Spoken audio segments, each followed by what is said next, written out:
My name is Evan Weinstein, and I'm the founder of CocoPress. CocoPress began in 2014 when I was a senior in high school. I combined my love of chocolate and 3D printing and came up with the idea to build a 3D printer that prints chocolate.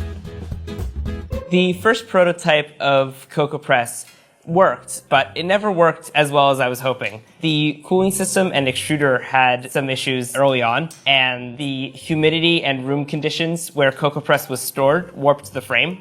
To fix some of these issues, I stuck business cards in the crack to realign the frame. There's nothing more permanent than a temporary solution, so this solution is still on the first version of the printer. When starting the redesign of the printer, CocoPress became my senior design project at Penn. This new version focused on rebuilding every aspect of the printer from the ground up. Each person on the team focused on a different aspect of the printer. My name is Natalia Bekova. While working on the printer, I mostly worked on the cooling and the heating component, and most especially the insulation, making sure that the printer looks consumer ready and has a good, sleek finish to it. My name is Shane Sherman. I looked at the cooling of the enclosure and the heating of the chocolate and the fluid flow. Xometry manufactured 5 sheet metal parts for us. 4 parts made up the frame, and 1 made up an enclosure for the electronics.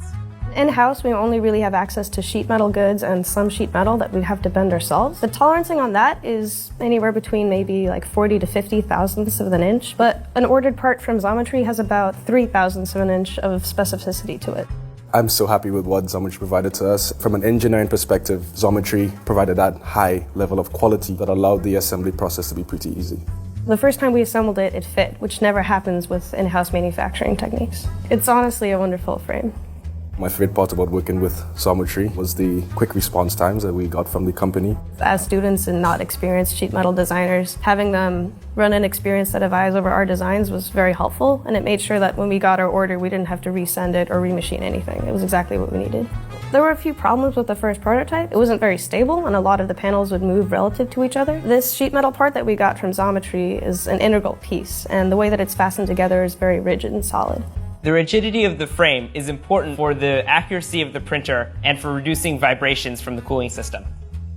I recently graduated from Penn, where I studied mechanical engineering. This summer, I'm excited to work on the printer full-time at a makerspace in South Philadelphia. I have faith in Evan that he can take this to a very high level. I think it has a very bright future. I have the utmost faith in Evan in bringing this into the commercial market and making quite an impact in the chocolatiering industry with this project. In the future, I'm planning on redesigning the printer for design for manufacturability, working towards NSF food safety certifications, and hiring employees to bring this product to market.